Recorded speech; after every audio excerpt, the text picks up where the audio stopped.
Героем нашей истории является бабушка по имени Тамара Андреевна. Она была обычной жительницей деревни, но в ее сердце горела огромная любовь и забота о внучке, которую она воспитывала одна. Родители девочки, ее дочка и ее муж, погибли в страшной автокатастрофе, оставив девочку под опеку бабушки. Тамара Андреевна была сильной женщиной, которая несла на своих плечах всю ответственность за воспитание маленькой девочки.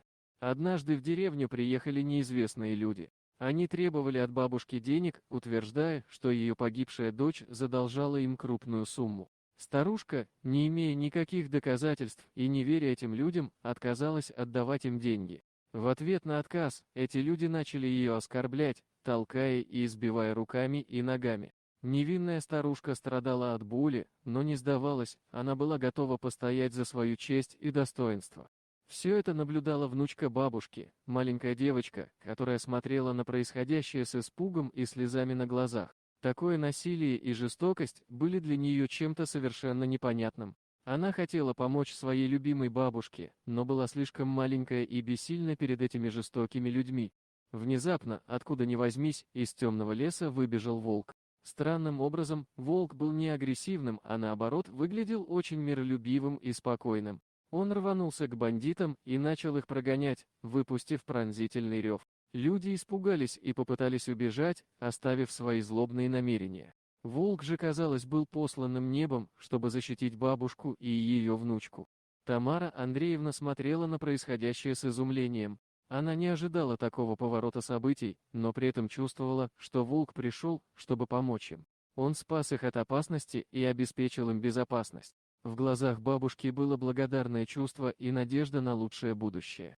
После этого инцидента жизнь в деревне вернулась в свои привычные русла. Бабушка и внучка продолжили жить в своем тихом доме, встречая каждый день с улыбкой и благодарностью за каждую минуту, которую проводили вместе. Они никогда не забывали о волке, спасителе, который пришел к ним в тот судьбоносный день. Тамара Андреевна рассказывала о произошедшем волшебном событии всем жителям деревни. Ее история стала легендой и символом силы и защиты.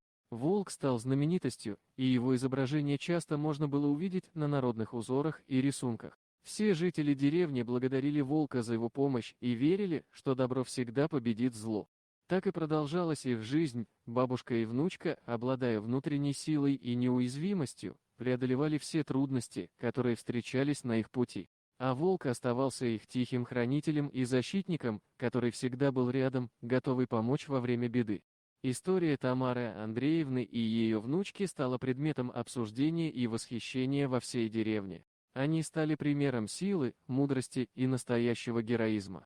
Бабушка и внучка доказали, что любовь и семейные узы могут преодолеть любые трудности и помочь справиться с самыми темными испытаниями судьбы. Их история стала легендой, которая будет передаваться из поколения в поколение, вдохновляя всех на подвиги и веру в добро. Вот такая удивительная история. А что вы думаете по поводу данной истории? Делитесь своим мнением в комментариях.